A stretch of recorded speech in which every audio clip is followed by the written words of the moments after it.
Halo guys, selamat malam semuanya. Ketemu lagi sama gue di Malam Koboan di Saputra Kori Official. Apa kabar semua hari ini guys? Semoga sehat selalu dan selamat datang di ritual malam Jumat. Seperti biasa di malam Jumat ini kita bakal melakukan ritual-ritual yang sudah biasa kita lakukan di malam-malam Jumat sebelumnya. Dan guys, di malam Jumat kali ini kita bakal membahas cerita-cerita lagi, di mana cerita-cerita horor ini yang benar-benar horornya horor banget dari pemirsa-pemirsa sekalian ya. Udah kayak radio aja gue. Pokoknya dari teman-teman sekalian yang udah request, udah ceritain ke email ataupun WhatsApp, gue bacain sekarang. Nah, tapi sebelum masuk ke video di sini gue mau ngingetin dulu buat kalian semua yang mungkin belum pencet tombol subscribe-nya, buruan dipencet sekarang juga. Gue kasih waktu 5 detik dari sekarang. Oke guys, thank you banget buat kalian semua yang udah mau pencet tombol subscribe-nya. Dan sekarang kita bakal langsung masuk ke story time hashtag 26.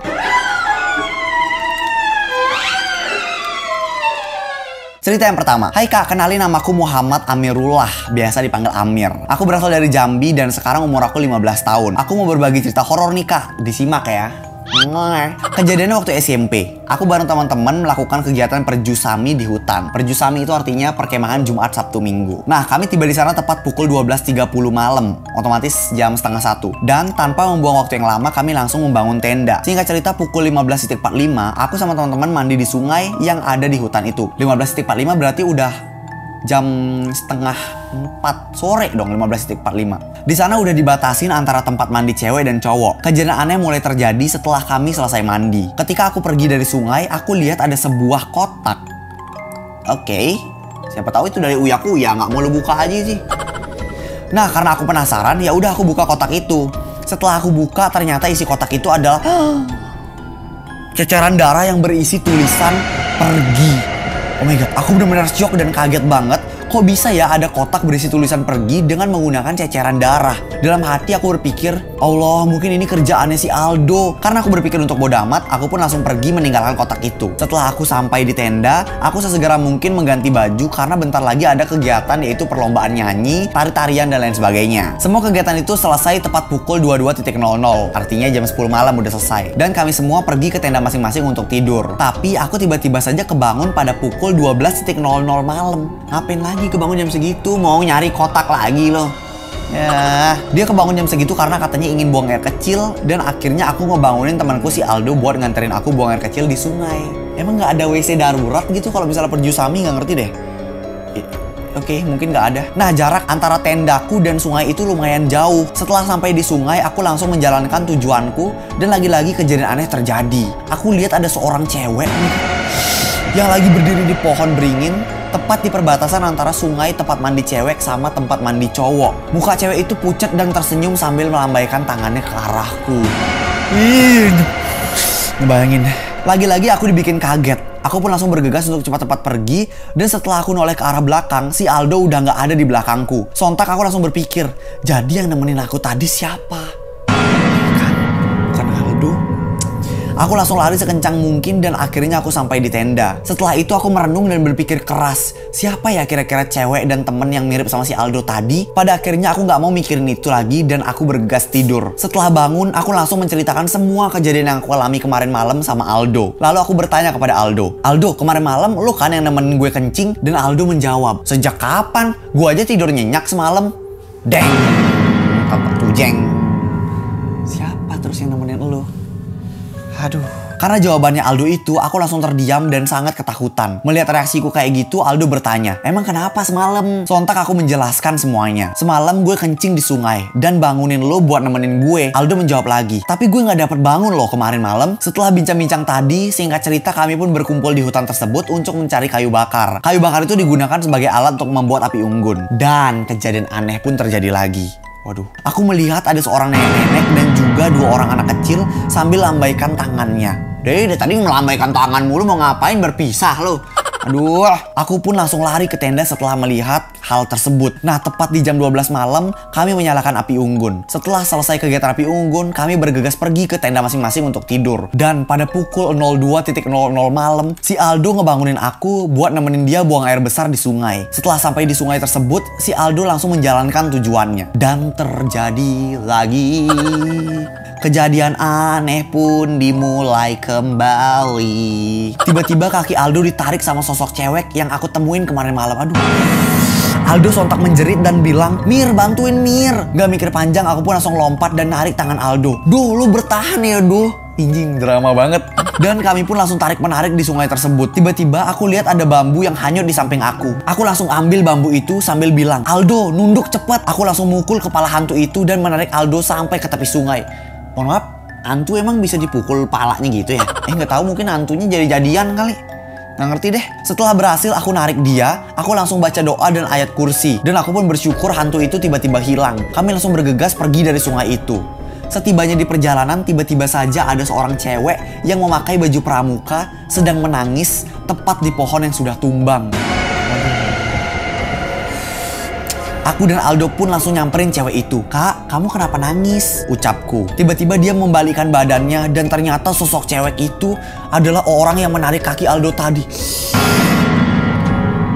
Oh my gosh. Dia langsung mencekik leher aku dan aku pun langsung memanggil Aldo. Aldo bantuin gue, Do." Tapi Aldo nggak dengar suaraku. Dia malah lari dan ninggal. Kurang ajar nih Aldo. Setan nih Aldo, tadi udah dibantuin malah lari. Nih. Anjing, si Aldo lari ninggalin dia katanya. Aku pun langsung baca ayat kursi dan tiba-tiba saja sosok cewek itu hilang dari pandanganku dan aku pun langsung terjatuh karena tadi habis dicekek. Lalu aku pun lari sekencang mungkin. Setibanya di tenda, aku merenungkan kejadian tadi dan aku kecewa berat sama Aldo. Pasti kecewa banget. Lu berhenti jadi temennya Aldo mulai sekarang ya. Gila nih orang nih. Setelah itu aku pun bergegas tidur dan keesokan harinya Aldo minta maaf sama aku. Tapi aku nggak mau maafin dia. Mampus lu nggak mau dimaafin Aldo, ngen. Karena aku benar-benar kecewa banget sama Aldo dan kami pun beresin semua pakaian dan peralatan-peralatan untuk pulang. Sambil nunggu mobil jemputan sampai, aku lihat lagi ada seorang cewek dan nenek-nenek serta 2 orang anak kecil di tempat aku mencari kayu bakar kemarin. Sontak aku pun mengalihkan pandanganku karena aku benar-benar trauma atas kejadian kemarin. Dan tidak lama dari kejadian itu, mobil pun sampai. Kami pun bersiap diri untuk pulang. Setibanya di perjalanan, kami singgah bentar untuk beli air minum sama cemilan lainnya. Tiba-tiba ada bapak-bapak pemilik rokok nanya, "Kalian dari mana?" Dan kami pun menjawab, "Dari Perjusami Pak, di hutan tadi." Bapak itu pun menjawab lagi dan bilang, "Hah? Beneran? Loh, emang kenapa Pak?" ucapku. Bapak itu menjelaskan, di sana dulu itu pernah terjadi pembunuhan. Ada satu keluarga yang mati dibunuh di tempat itu. Sontak aku terdiam dan kami pun langsung pergi ke mobil. Sampailah kami di rumah masing-masing. Sumpah aku ngetiknya pun sambil merinding nih Kak, karena masih kepikiran sampai sekarang. Sekian cerita dari aku Kak, terima kasih. Waduh, ini ceritanya panjang tapi kayak gak kerasa panjang karena seru banget anjir. Ini kayak ada banyak momen serem yang ditemuin sama si sosok Amir ini. Si Amir, kok gue panggil sosok sih, emang apaan? Setan lu Mir. Ya pokoknya creepy momen sih ini Amir ini. Cuma agak ngeselin di bagian Aldonya lari ya, pengen gue cabik-cabik loh si Aldo nih. Oke, kita next ke cerita yang kedua. Oke guys, kita lanjut ke cerita yang kedua. Halo Kak, kenalin nama aku Fiona Anindya Grazela. Biasa dipanggil Fiona. Bagus banget jujur namanya. Jadi langsung aja masuk ke ceritanya. Nah, 1 bulan yang lalu aku sibuk karena ada lomba di sekolahku. Kebetulan aku panitia lomba di sana. Singkat cerita, hari udah menjelang malam. Aku disuruh ke kamar mandi belakang sama kakak OSIS buat mengambil barang di acara. Barang di sana maksudnya. Tapi aku ditemenin juga sama teman-teman aku. Nah, pas aku lagi nyari barangnya, ternyata barangnya tuh gak ketemu-ketemu. Jadi aku langsung bilang ke kakak OSISnya. Anehnya pas aku bilang bahwa barangnya itu nggak ada, kakak OSISnya itu udah nggak ada di tempat tadi. Terus aku inisiatif untuk nanya ke temen aku. Dan temanku pun menjawab seperti ini. "Kakak OSIS yang mana Vio? OSIS di sini banyak loh." Aku jawab ke dia, "Ya ampun, yang tadi dong, lu kan denger sendiri. Dan lu nganterin gue ke kamar mandi yang di belakang." Tapi temen aku heran. Kata temanku begini, "Astaga Vio, lu kan gak ada minta ke gue buat nemenin lu ke kamar mandi belakang." Waduh. Lagi pula kamar mandi belakang udah gak boleh dimasukin. Dan tadi juga gue gak dapat lihat siapa yang nyuruh lu Vio. Waduh. Vio. Siapa yang nyuruh lu Vio? Aku takut dan minta izin buat pulang duluan sama guruku. Selama di perjalanan pulang aku sendirian. Dan di jalan aku dengar ada suara, "Kamu ketemu jasad aku tadi nggak?" Padahal aku dengar suara itu kayak samar-samar gitu Kak. Singkat cerita, menjelang pagi harinya, aku memberanikan diri buat ceritain kejadian kemarin sama keluargaku, teman-temanku, serta guru-guruku. Dan buat aku kaget, ternyata ada murid SMP yang bunuh diri di kamar mandi belakang yang kemarin aku datengin. Gila! Dan yang lebih parahnya lagi, jasadnya ternyata belum ditemukan sampai saat ini di kamar mandi belakang itu. Ternyata kamar mandi belakang itu lumayan luas gitu ukurannya. Jangan-jangan yang kemarin nyuruh lu nyari barangnya itu adalah emang si hantunya dia nyuruh lu buat nyari jasadnya, Vio. Aduh, gak bener nih. Oke Kak, terima kasih untuk udah mau baca ceritaku. Aku minta maaf kalau aku ada salah dalam penulisan. Dan maaf kalau aku ada ngetik-ngetik kata-kata kasar. Gak ada yang kasar, mohon maaf. Lebih kasar kata-kata gue nih. Dan maaf kalau ceritanya agak gak masuk akal. Dan aku nyeritainnya agak singkat karena aku agak lupa sama kejadian pas itu. Oh my god, Vio, ini parah banget sih anjir. Aduh, gak kebayang gue. Oke, kita lanjut ke cerita yang ketiga.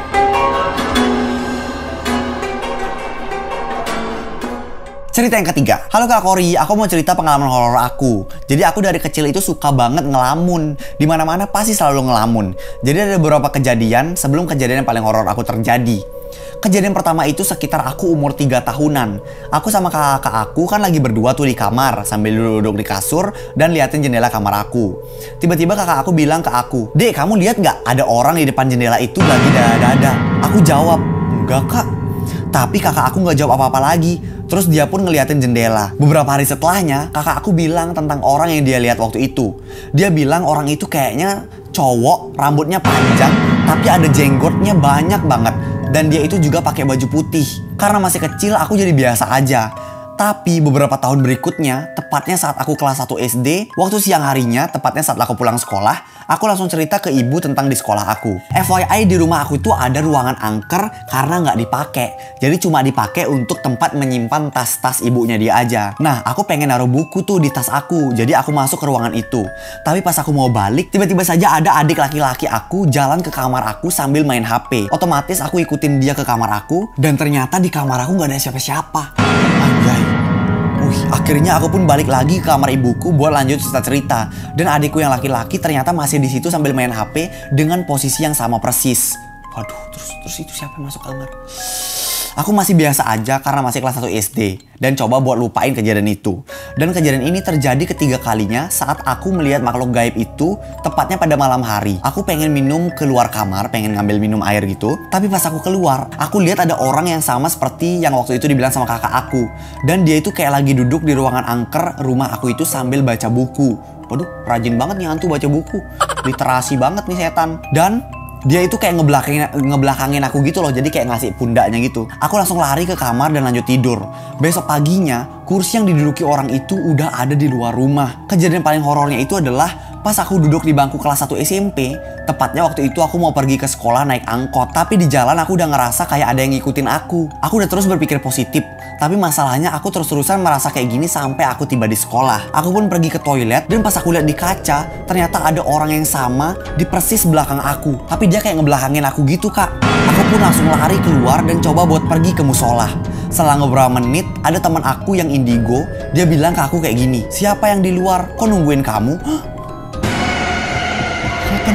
Aku cuma diam dan minta dia nemenin aku di situ. Pada saat bel sudah bunyi, aku pun langsung menelpon orang tua aku serta Ustadz sama orang tua aku pun datang dan aku ceritain semuanya ke mereka. Tapi orang tua aku masih belum percaya juga. Sampai akhirnya aku pun nangis-nangis karena ketakutan dan akhirnya mutusin buat ngerukiah aku. Pas aku udah lagi di rukiah, aku lihat jelas muka orang itu berdiri tepat di belakang Ustadz. Mukanya itu berdarah-darah gitu, dan dari situ aku udah gak sadarkan diri lagi. Pas aku udah sadar, aku lihat orang tua aku lagi nangis di sebelah aku. Terus aku pun nanya, "Ibu, tadi aku kenapa?" Ibuku pun menjawab, "Tadi kamu kesurupan nak." Aku kaget dan langsung memeluk ibuku. Lalu setelah sudah tenang, aku pun menemui temanku dan Ustadz. Temanku ternyata merekam seluruh kejadian saat aku sedang dirukiah. Dan aku benar-benar gak percaya, karena selama ini orang yang selalu ngikutin aku itu ternyata suka sama aku. Dan dia ngerasukin aku sambil bilang bahwa aku mau dibawa ke alamnya dan dinikahin. Aduh, ini definisi nikah beda alam nih. Udah bukan beda agama lagi, beda alam ini mah. Pas aku tanya ke Ustadz, ternyata kebiasaan aku yang suka ngelamun bisa jadi peluang buat setan masuk ke dalam tubuhku. Segitu aja Kak cerita dari aku. Maaf kalau kepanjangan dan maaf juga kalau ada kata yang gak pantas. Terima kasih. Waduh. Menurut kalian gimana nih guys? Bisa langsung komen di bawah ya. Next kita masuk ke cerita yang terakhir.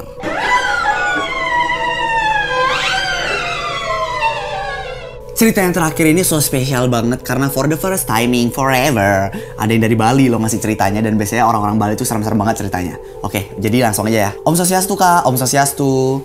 Kenalin, nama aku Dek Tia. Aku mau ceritain pengalaman horor aku.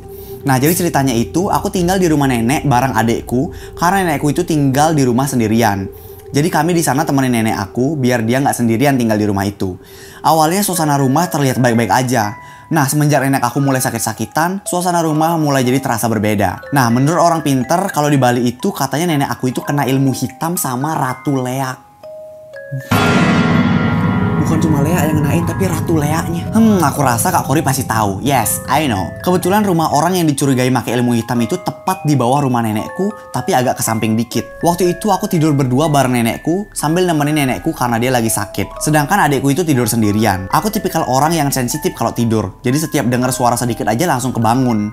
Nah, sekitar pukul 2 sampai dengan jam 3-an, tiba-tiba aku kebangun dan susah buat balik tidur lagi. Tapi aku coba buat tidur lagi, walaupun tidurku nggak bisa nyenyak. Dan tiba-tiba saja kasurku itu kayak menjotan. Jadi menjotan tuh maksudnya gini, kayak gitu, kayak ada orang yang gitu, ngerti gak sih? Menjotan tuh kayak gitu, menjotan namanya. Nggak tahu di bahasa Indonesianya apaan, ya pokoknya itu. Nah, dia itu bener-bener kerasa banget kayak ada yang loncat naik ke atas kasur. Dan di situ aku udah merinding banget, Kak. Dan yang bikin aku kaget, ada suara ketawa seperti kuntilanak tepat di telingaku. Wah. Selain itu juga aku ngerasa leherku kayak dicekik. Aku mau teriak tapi aku nggak bisa sama sekali. Pada saat itu aku langsung terbangun dan aku cek leherku, ternyata masih berasa geli. Besoknya aku langsung ceritain semua kejadian kemarin ke keluargaku. Tapi ada beberapa yang kurang percaya. Nah, beberapa saat kemudian kenalan nenekku menjenguk nenekku.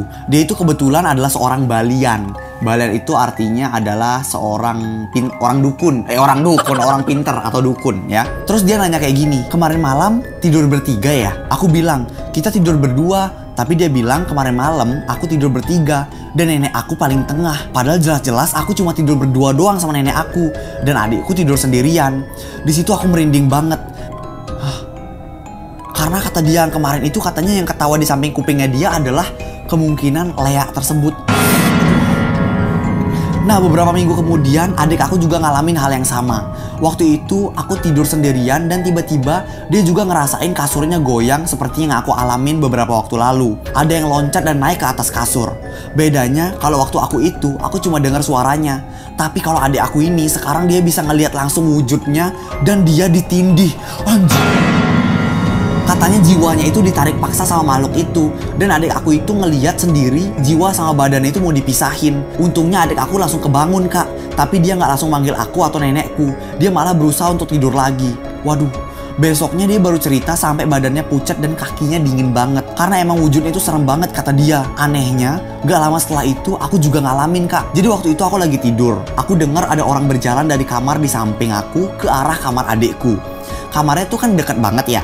Jadi aku bisa denger sosok ini kayak ngelempar sesuatu gitu, Kak. Gak lama dari itu, aku ngerasa dia malah balik ke kamar aku dan ngenindih aku.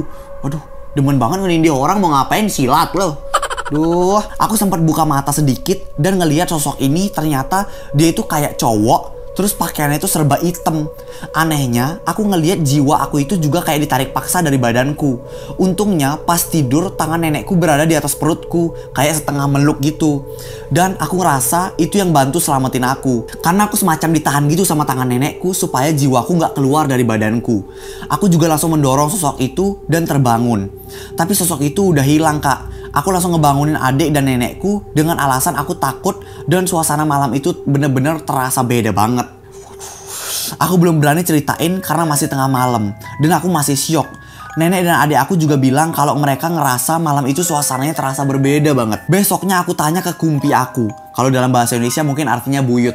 Jadi kumpi itu nenek buyut, atasnya nenek ya. Nah, posisinya satu gerbang dua rumah. Dan kumpi aku itu tinggal sendiri di rumah yang satunya lagi. Oke, jadi ini rumah neneknya, ini rumah buyutnya, kumpinya. Jadi dalam satu gerbang yang sama, satu halaman yang sama, kayak gitu rumahnya. Padahal pada saat itu aku belum cerita apa-apa ke buyut aku. Tapi tiba-tiba saja beliau sudah tahu kalau misalnya semalam itu beliau ngerasa aneh dan ngerasa takut. Sampai sekarang aku juga nggak tahu tujuan sosok itu sebenarnya apa. Aku cuma bisa berdoa semoga sosok-sosok seperti itu tidak mengganggu kami lagi. Itu aja kak pengalamanku. Mungkin kalau dibaca nggak serem, tapi kalau kakak yang ngerasain sendiri bener-bener merinding banget kak. Oh ya maaf kak kalau misalnya ada yang typo, dan juga maaf kalau kepanjangan. Semoga kakak baca ya. Makasih kakak, sehat selalu. Thank you juga udah mau cerita. Ini ceritanya bener-bener mind blowing banget ya, kayak masalahnya leak anjir. Lu nggak tahu nggak sih bentuk leak kayak gimana tuh? Leak tuh kayak gini. Oke guys, mungkin kalian bisa langsung komen di bawah di antara keempat cerita tadi, cerita mana yang paling serem menurut kalian. Bisa langsung komen di bawah ya. Dan guys, mungkin video kali ini tuh sampai di sini aja. Sebelum mengakhiri video di sini, gue mau ngingetin dulu buat kalian semua yang punya kritik, saran, pendapat, ide konten, horror story ataupun video penampakan horor, kalian bisa banget langsung menyampaikannya lewat WhatsApp ataupun email yang ada di bawah ini. Dan juga jangan lupa buat subscribe channel YouTube ini supaya kita bisa cepet-cepet guys tuh 2 juta subscriber. Oke? Itu ya guys dari gue. Sampai jumpa di video berikutnya. Bye bye. Oh ya guys, selamat malam Jumat. Hati-hati di pojok.